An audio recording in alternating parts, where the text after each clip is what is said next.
La préparation se passe très bien. Elle a commencé depuis 10 jours et ça se termine aujourd'hui.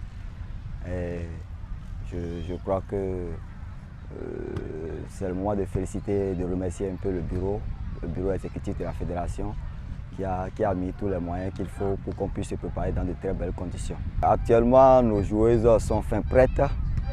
Techniquement, elles ont déjà tout ce qu'il faut pour pouvoir représenter brillamment notre pays.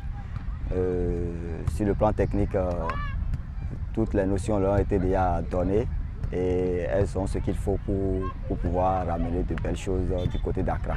Ce sont les objectifs que le bureau exécutif nous a assignés. Ce n'est que la victoire, il faut ramener la victoire du côté d'Accra pour se qualifier pour la prochaine phase zonale pour les Jeux Olympiques.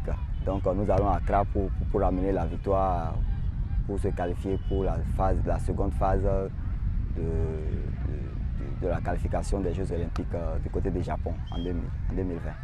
On a commencé les séances depuis un certain temps. Les coachs sont là en permanence, les athlètes aussi viennent.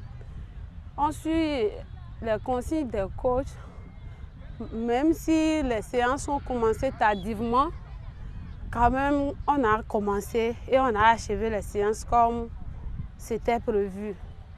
Et on se débrouille avec le peu de temps qu'on a, du peu pour ne pas se fatiguer. Bon, avant la compétition, bon, on se débrouille. Chaque athlète s'est préparé comme il le faut. Les coachs ont ajouté le peu qu'ils ont. Même s'ils ont plus que ça, ils ne peuvent pas ajouter que ça dans le temps où nous sommes. Donc, concernant le côté physique, nous nous sommes préparés au moins au minimum. Nos objectifs, c'est d'être premier de la compétition, c'est nos objectifs. Même si le travail n'a pas été comme il le faut, nous, on sait qu'on doit se battre. Malgré le travail abattu ici, remporter la première place, comme ça inciter le public, le peuple béninois pour qu'il puisse aussi penser à une discipline, soi-disant le volleyball à la plage.